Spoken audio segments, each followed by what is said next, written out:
That's a big deal. Directly into her email. Paul, what about these? I said they were talking about, she didn't release any information about how bin Laden was killed. She did. It's been reported ad infinitum, including books like the one you're referring to by reportedly members. This is the sort of Clinton, right? What are these candidates like, right, when the cameras are not on? Well, also these speeches, she's been avoiding releasing them for the entire... Of course, because they're politically damaging. Duh.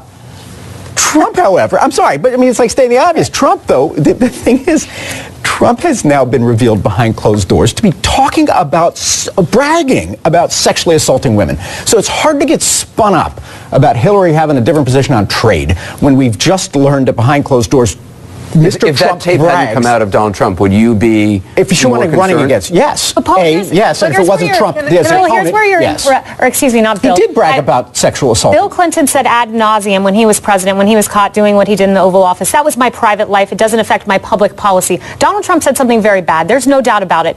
Ben Carson said he prayed for forgiveness before he went out on that stage, and he should be forgiven. But you know what? These policies are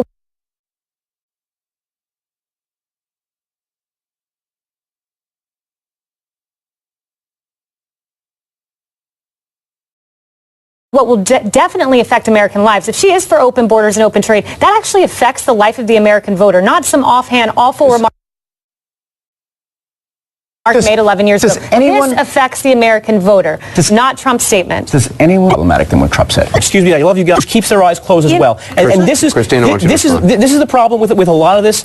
It's not just this DOJ. Maybe Brian Fallon, taken just in itself, you could say maybe he didn't do anything illegal. But take that in the context of the former president now meeting the Attorney General on a plane. There's broader things at play, and these WikiLeaks just serve to confirm them, not make them basic.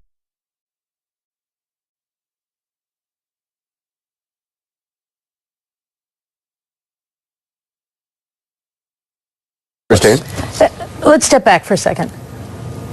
We're talking about as it relates to the DOJ issue. Brian Fallon passing on information that is public information. It's as if he, is passing on the Associated Press daybook, or if we was in the City Hall, what's it record? Alerting that was on News Up, this could be in the press and is in the press. Wait. Two, she said the industry she wants to regulate should be consulted. Well, of course they should. You shouldn't throw regulations on somebody without talking to them, understanding how it works. You know that at City Hall, Joe. Whenever we were when we were doing things around the banking industry in New York, we talked to the banks. They hated the bill. They sued us, but I talked to them, and our colleagues talked to them. I actually wished, and I say this as a huge Hillary supporter, that horrible tape never came out, because people are talking about it, and it is affecting people, and it's affecting people profoundly in a way that is hurtful to them. I'm not changing. No, Joe, I'm actually not. But Hillary Clinton talking about open borders. I get she's not saying that I assume she's not saying the Mexican border should be open, but it's certainly not something we've heard her say on the campaign trail. One day I dream about open borders. The number of Syrian refugees. She says publicly, I want to increase the number of Syrian refugees, and then in private to her donors, she says, well, there's actually no way to really regulate that. While you all are fighting, I'll just tell you, as a reporter who wrote my story straight, let's say a different one on Saturday, when I called Donald Trump and he said there's zero chance I'm going to quit. So we posted that story. It was the first interview with him, and so it went out. We got more hits that day when we didn't have a newspaper than we have in a long time.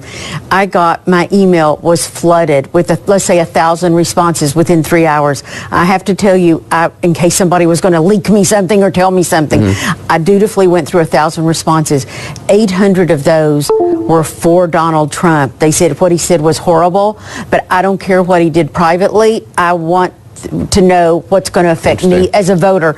So, it was obviously unscientific, and obviously people were motivated to write in, so it's totally, but as just an objective observer, it was like I want to continue this discussion in a second. We're going to have to take a quick break. We'll also get to comments Trump just made on Fox News about House Speaker Paul Ryan saying he's not going to defend him anymore. More ahead.